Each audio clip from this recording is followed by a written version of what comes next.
शिक्षकों का स्थानांतरण एवं पदस्थापन बना शिक्षा विभाग का सरदर्द, ऐच्छिक स्थानांतरण एवं पदस्थापन बना बाधा। नमस्कार और आदाब आप तमाम दर्शक बंधुओं को, मैं हूं एसके चौधरी। दोस्तों, बिहार शिक्षा विभाग के लिए बिहार के तमाम सक्षमता उत्तीर्ण शिक्षकों के पदस्थापन के मामले उनके सर का दर्द बन गए हैं। वहीं तमाम शिक्षकों के लिए बनाई जा रही नई रणनीति, जिसके आधार पर सभी कोटियों के शिक्षकों को स्थानांतरण किया जाना था, वो भी एक बहुत बड़ा बाधा उत्पन्न कर रहा है। और वो बाधा उत्पन्न करने में सबसे बड़ा रोड़ा बनकर खड़ा हो चुका है शिक्षकों को मिलने वाली तमाम सुविधाएं, यानी शिक्षकों को दी जाने वाली राहत। इसके अंतर्गत आता है शिक्षकों का 2 प्रखंड का विकल्प, वहीं राजकर्मी शिक्षकों के लिए आता है ऐच्छिक स्थानांतरण। दोस्तों, आखिर शिक्षा विभाग का सर दर्द किस रूप में शिक्षकों का स्थानांतरण एवं पदस्थापन बन गया है? आखिर कैसे शिक्षकों को मिलने वाली राहत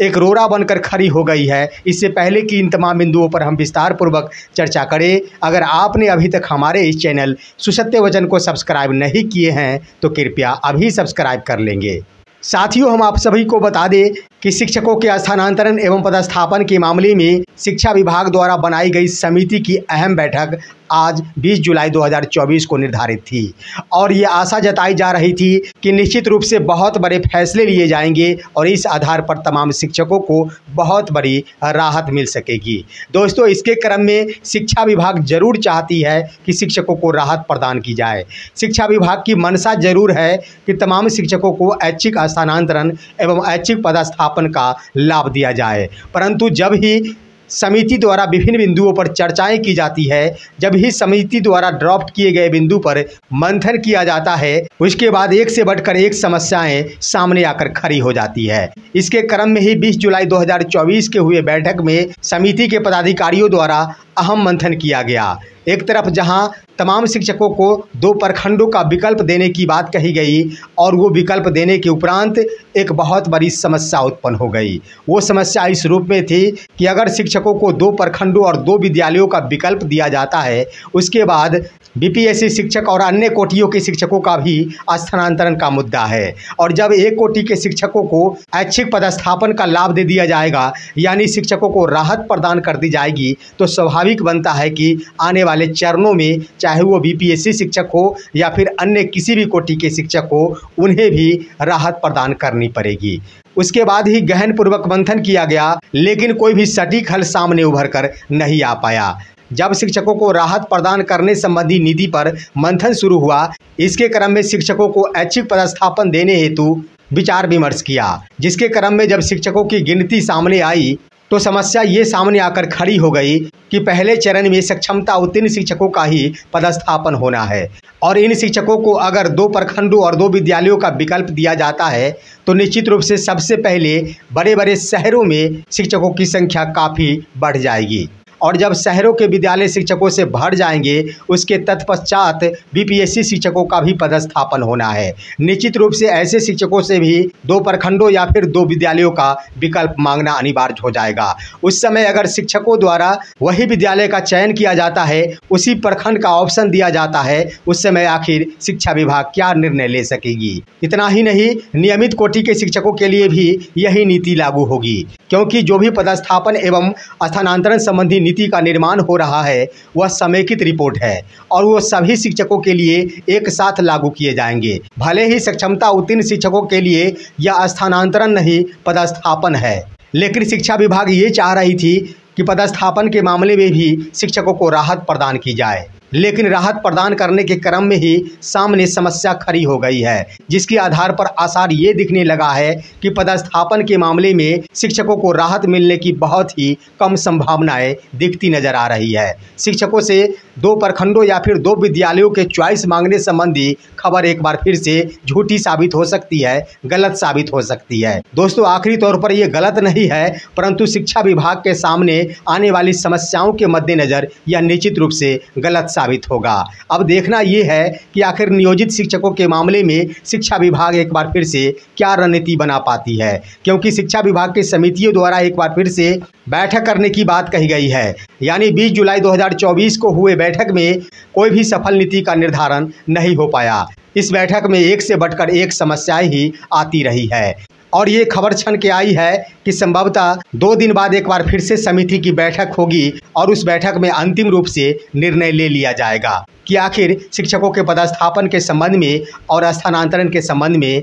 किन नीतियों का उपयोग करने से सभी कोटियों के शिक्षकों को राहत मिल सकेगी। दोस्तों, इसके क्रम में हम बताते चले कि बिहार में शिक्षकों की संख्या इतनी ज़्यादा हो गई है कि ऐच्छिक स्थानांतरण का मुद्दा बनते ही हमेशा समस्या खड़ी होती रहेगी। इस क्रम में शिक्षा विभाग की ओर से भले ही लाख मंथन कर लिया जाए, लेकिन कहीं से भी राहत नहीं मिल पाएगी। इसके मद्देनज़र शिक्षा विभाग की मंशा इस तरफ भी ढुल गई है कि यह शिक्षकों का पदस्थापन का मामला है और पदस्थापन के मामले में अगर शिक्षकों को राहत नहीं प्रदान की जाए, बाद में होने वाली स्थानांतरण के बिंदु पर इन शिक्षकों को ऐच्छिक स्थानांतरण का लाभ दिया जाए, तो इस पर भी नीति बनाकर सक्षमता उत्तीर्ण शिक्षकों को नए विद्यालय में पदस्थापित किया जा सकता है। यानी कहने का अर्थ ये हुआ कि शिक्षा विभाग अंतिम रूप से ये फैसला लेने पर मजबूर हो जाएगी कि सक्षमता उत्तीर्ण शिक्षकों का यह पदस्थापन है, न कि स्थानांतरण है। और स्थानांतरण के बिंदु पर अभी तक जो नियमावली बनी है, राज्यकर्मी शिक्षकों के लिए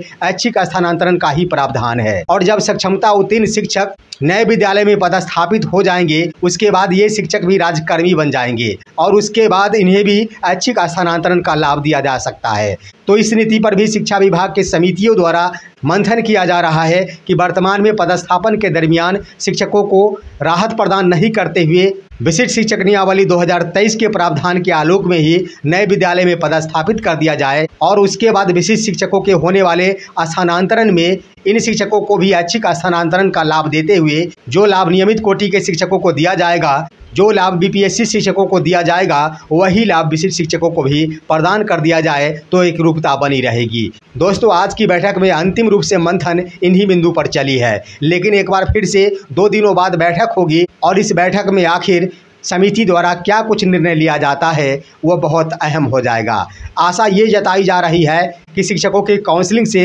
2 से 3 दिन पहले अंतिम रूप से रिपोर्ट जारी किया जाएगा और उसके उपरांत उसे मुख्यमंत्री के पास सहमति हेतु भेज दिया जाएगा और उधर काउंसलिंग की प्रक्रिया भी आरंभ रहेगी। दोस्तों, इन बिंदुओं के आधार पर आप कह सकते हैं कि आखिर जब नीतियों के निर्धारण में इतने विलंब होने थे, तो आखिर शिक्षा विभाग द्वारा काउंसलिंग की तिथि पहले क्यों निर्धारित कर दी गई। इसके क्रम में हम कहना चाहेंगे कि शिक्षा विभाग द्वारा बनाई गई समितियों के ऊपर दबाव बनाने के उद्देश्य से काउंसलिंग की तिथियों का निर्धारण कर दिया गया था, क्योंकि काउंसलिंग की तिथि निर्धारित होते ही समिति के सदस्यों के ऊपर एक बहुत बड़ा दबाव बन गया कि निर्धारित अवधि के अंदर हर हाल में समेकित रिपोर्ट प्रस्तुत कर देनी है और नीतियों का निर्धारण कर देना है। इन्हीं उद्देश्यों से काउंसलिंग की तिथियों का निर्धारण कर दिया गया था। देखना है कि आखिर अंतिम रूप से समिति द्वारा इसका अंतिम निर्णय कब लिया जाता है। अगर इसमें विलंब की जाती है तो ये भी आशंका जताई जा रही है कि निश्चित रूप से काउंसलिंग की तिथियों में बदलाव हो सकते हैं